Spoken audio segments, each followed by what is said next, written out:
Yana hey nei nei, Yana hey nei nei, Yana hey nei nei, Yana hey nei nei, Yana. Olá, meus irmãos.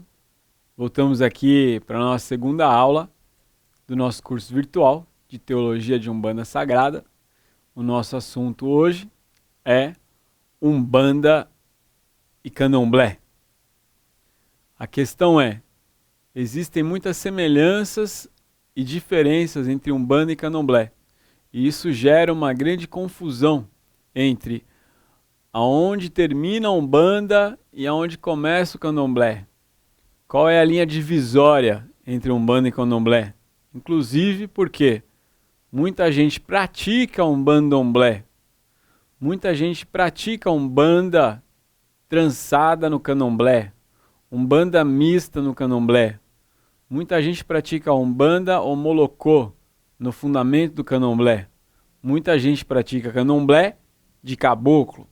Muita gente pratica Candomblé e dia ou outro chama lá o caboclo, preto velho, baiano, boiadeiro. Mas Umbanda é uma religião e o Candomblé é outra religião. Então, para entender a diferença entre Umbanda e Candomblé, a gente precisa saber o mínimo sobre o Candomblé. E semelhança entre Umbanda e Candomblé são, no mínimo, duas semelhanças do que há em comum entre Umbanda e Candomblé: a mediunidade e o culto aos orixás. Então, tanto a Umbanda quanto o Candomblé tem mediunidade e tem culto de orixá. No entanto, a mediunidade é trabalhada de uma forma na Umbanda e de outra forma no Candomblé.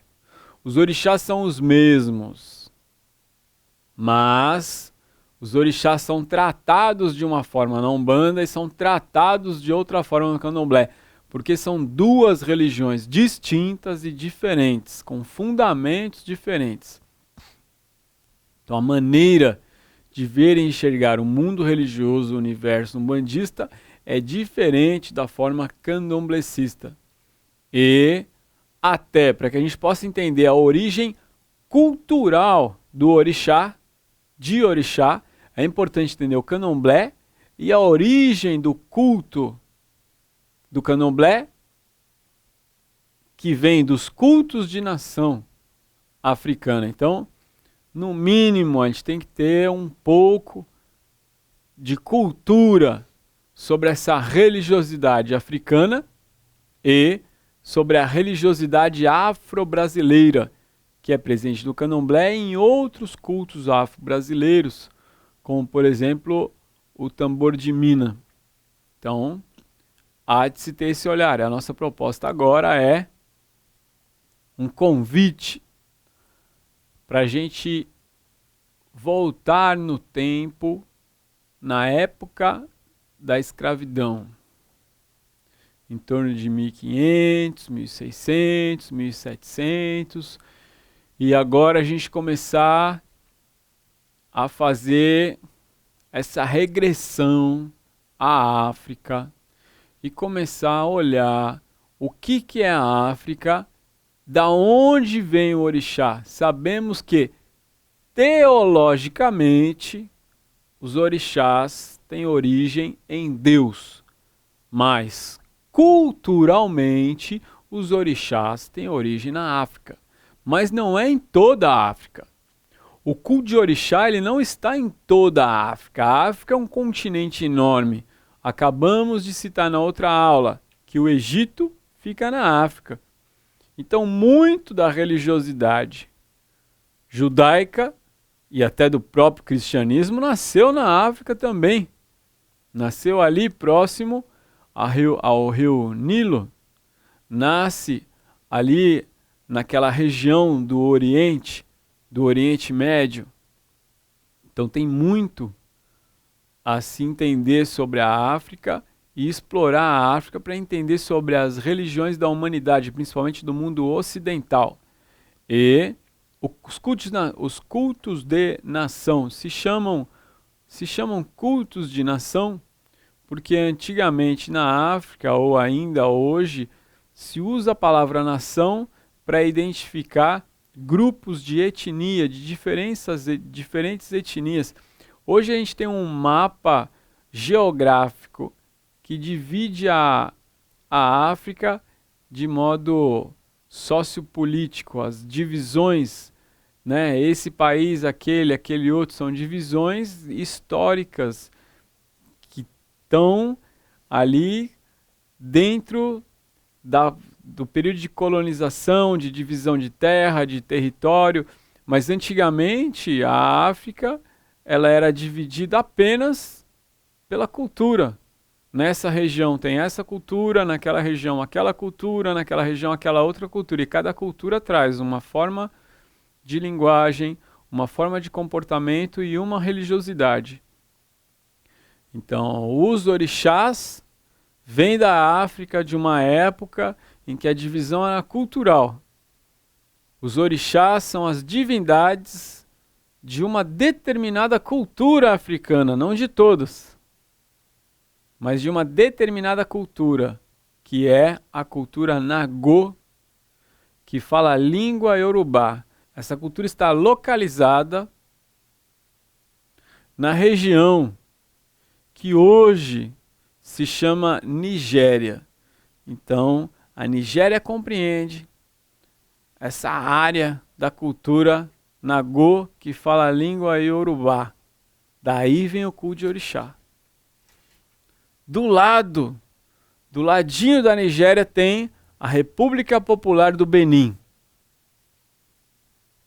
Na República Popular do Benin, você tem outra cultura, outra língua e outra expressão de religiosidade, que é a cultura Jeje, que fala a língua Fon e que cultua os Vodun, ou Voodoo, ou Vodou.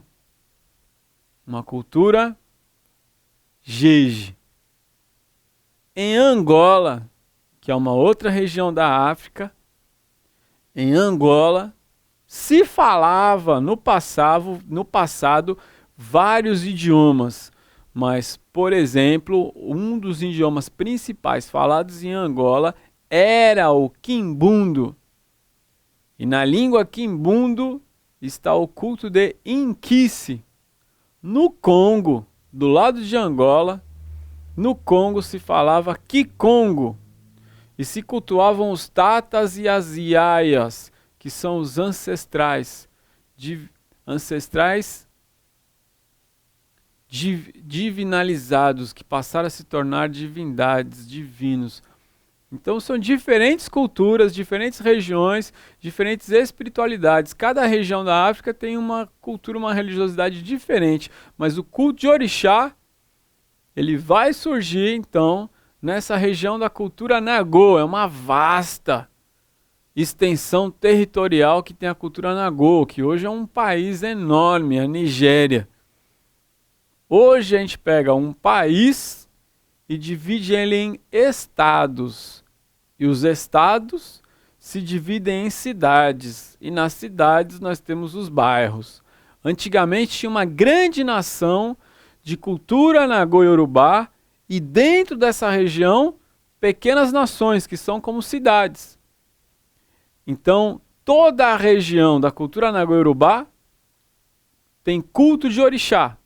Mas cada nação Nagô, ou cada cidade Nagô, dessa grande cultura, tinha o culto a um ou outro orixá.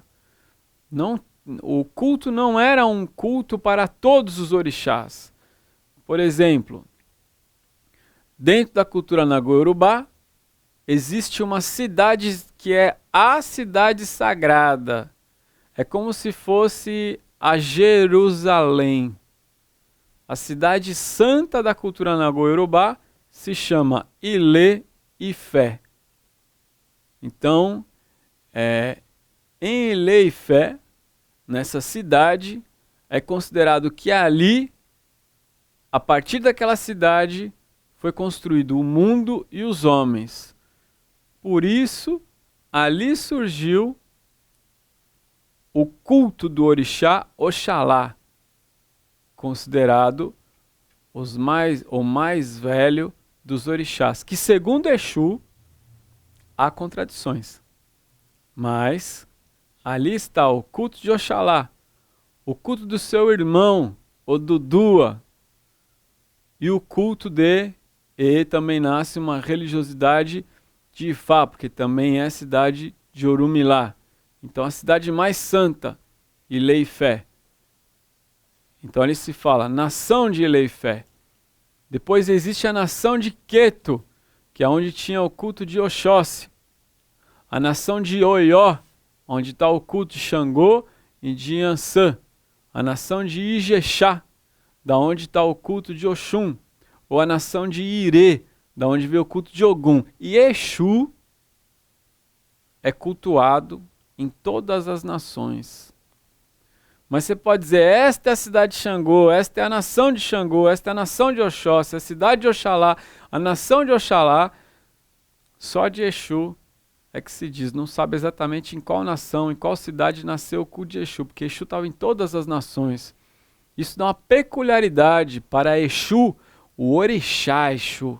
Então isso faz parte do nosso estudo sobre os orixás. A gente vai ainda em algum momento falar um pouco sobre algumas lendas da cultura Nagô-Iorubá. Como por exemplo, a lenda que Deus, na cultura Nagô-Iorubá, Deus se chama Olorum. Em Angola, a língua é Quimbundo. É lá em Angola que Deus se chama Zambi, onde as divindades são inquices. Aqui, no Benin, que se fala a língua Fon, Deus é Mahu, onde estão os voduns. Então são peculiaridades, nuances de realidades espirituais diferentes. Só que o Brasil recebeu escravos de todas as nações.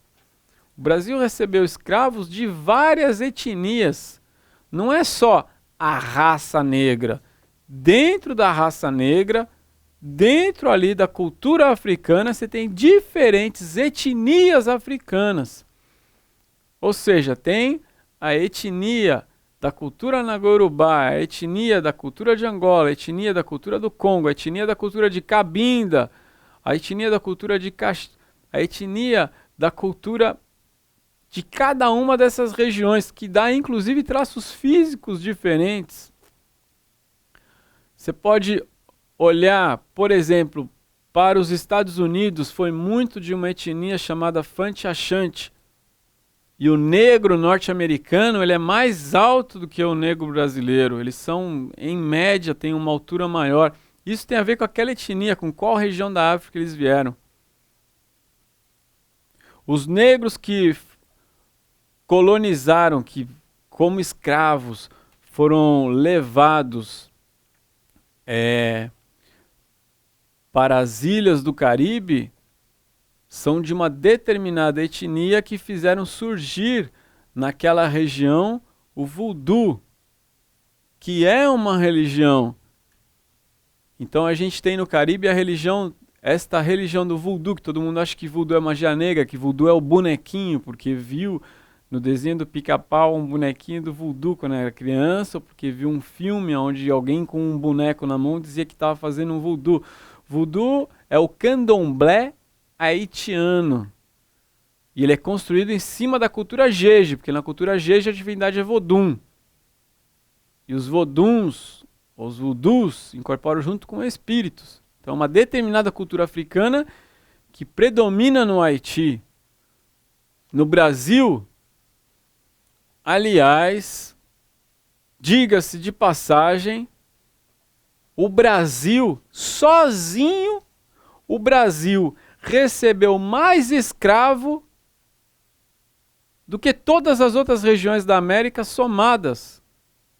Se somasse os escravos que foram para a América do Norte, para a América Central e para o resto da América do Sul, não dá a quantidade de escravo que veio para o Brasil. Nenhum lugar da América é tão negro quanto o Brasil. Recebeu a maior quantidade de escravos que vinham de diferentes lugares da África.